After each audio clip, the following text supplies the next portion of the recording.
I used to drink alcohol frequently and excessively, and hi by the way, and for a long time I was bloody good at it until I just overdone it. And I stopped, I quit nearly 4 years ago because my life was falling apart and alcohol was primarily to blame.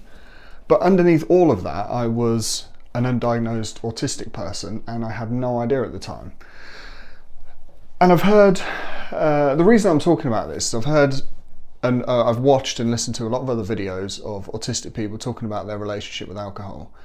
And most of them drink, and they drink because it filters sensory overload, which I completely understand.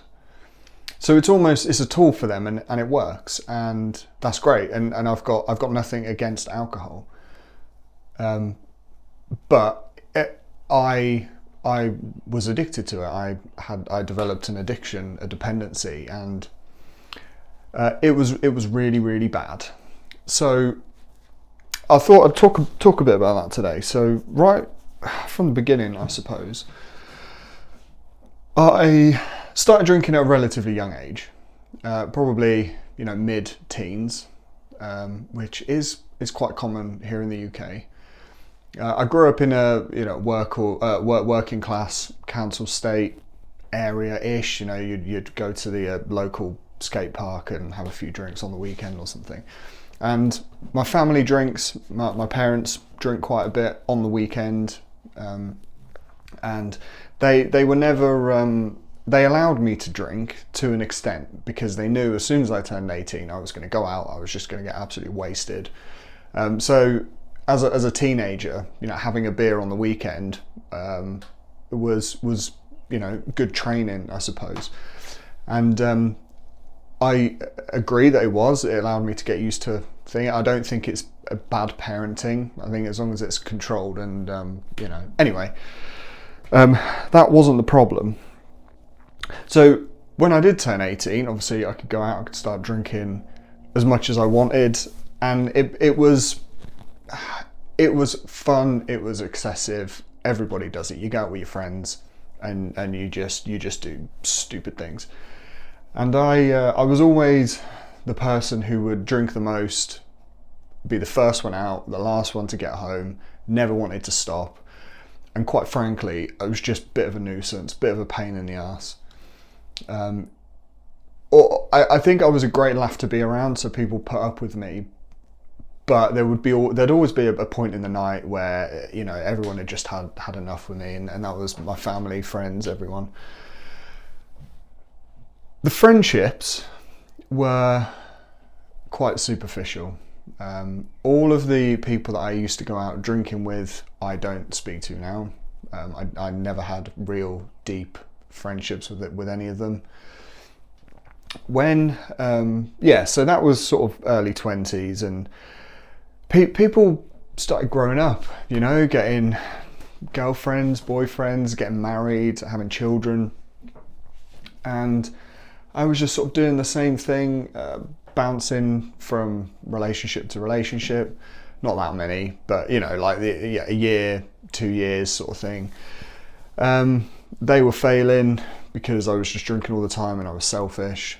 And got to 25, I was in a relationship at the time. I bought my house, and then things changed a little bit because now all of a sudden I wasn't living with my parents, and I could have a beer in the week if I wanted to.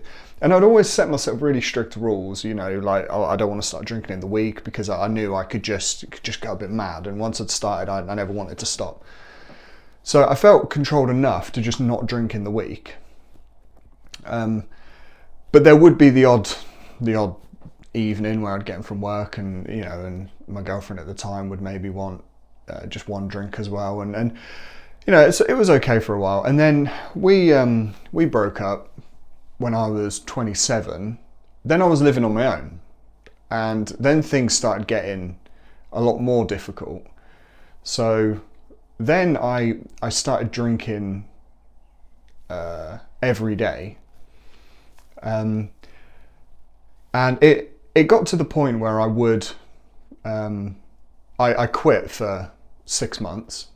And I'd actually done this. I'd done this before as well. I'd done this when I was about 20 because I just went a bit mental. I'd had an operation, and then I would 2 weeks later I'd be going out like getting levered, and it was just weird. All of my friends were like, what are you doing?" So I quit for 6 months, and I'd done this again when I was 28 or something, living on my own. Started drinking in the week a bit too much, and it was always, I'm gonna quit drinking for a little while, I'm going to regain control, and then, carry on. And it always starts, you always have the best intentions, quit drinking, and then it was like, right, I'm going to start drinking, but I'm only going to drink when I go out and I'm with someone. Okay, and then it's, okay, I'm only going to drink on the weekend, if people come around or something like that. And then it's, okay, I'm only going to drink on the weekend. Then I'll start drinking on my own on the weekend. And then it's, I'll just have a beer in the week. And then next thing you know, you're having a beer every night, and then you're having, 4 bottles of beer and a bottle of wine, and not waking up for work the next day. And then, so it just gradually gets worse. And I'd done that again a couple of years later because I'd sort of lost control, and it was just, I was proving to myself that there was no way I could control this. It was just, every single time I tried to control it, it would always just get a hold of me again. So it got to, so then COVID. Oh, COVID, God. That was like literally the cherry on top, really. I just went absolutely insane, and basically, and I was just drinking. I was drinking so much. I got to a point. I was in a relationship for about a year, and that ended, and I was drinking so much. I was missing work, getting up late, going into work, smelling of, and my colleagues were like, "Do not go near any management today, you absolutely stink." And this was when, we were like, everyone was working from home, and some people are on site and some people weren't, and it was just the weirdest sort of dystopian living situation ever. And it was like, is this my home? Is this my office? What, do I go into work? Like, what the hell's going on? And it was weird for everyone. It was just a really bad timing for me.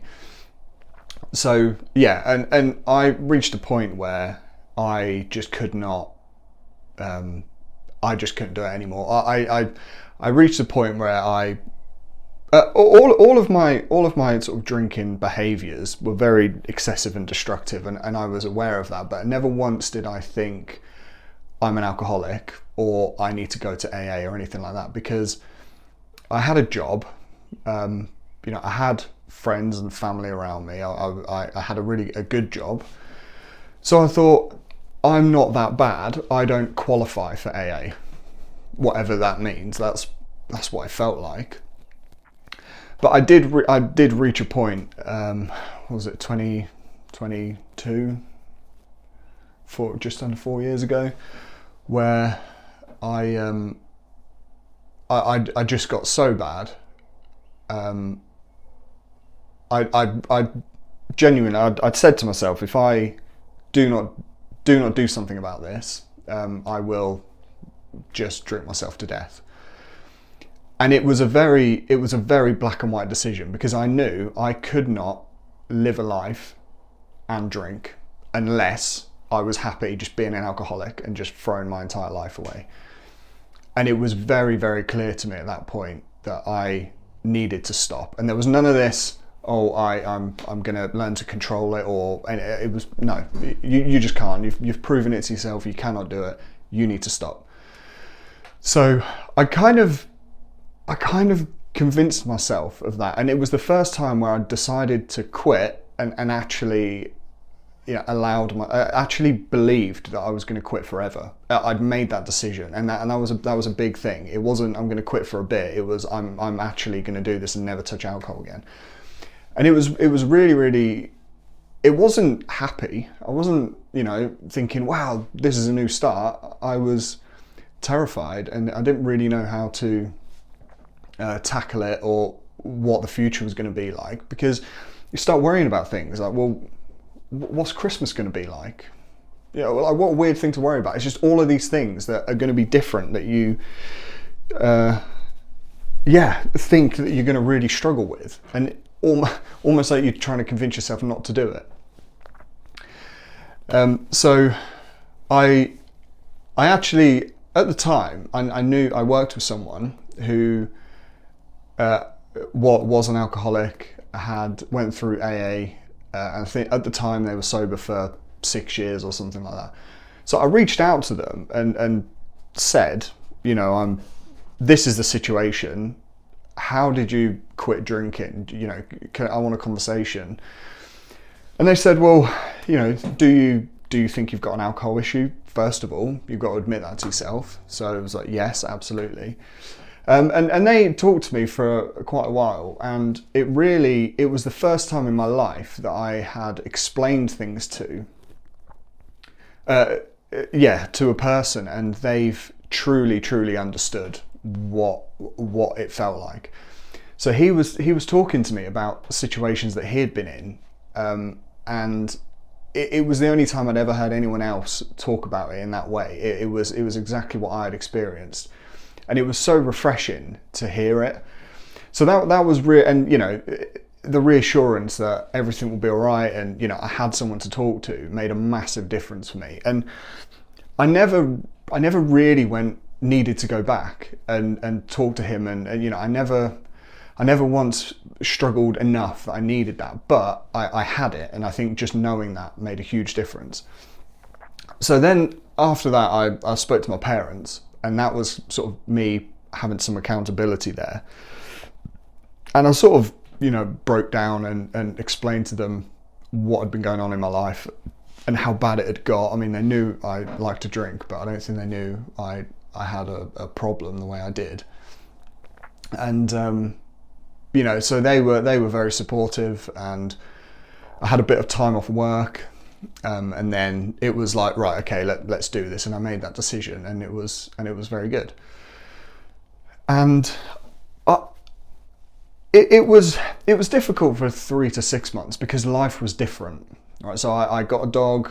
I didn't go out. I didn't go out on the weekend. I lost almost all of my friends because the friends were just superficial. The friendships were superficial, and I just spent all of my time, seeing family, building better connections and meaningful relationships with my nephews, my parents, my sisters,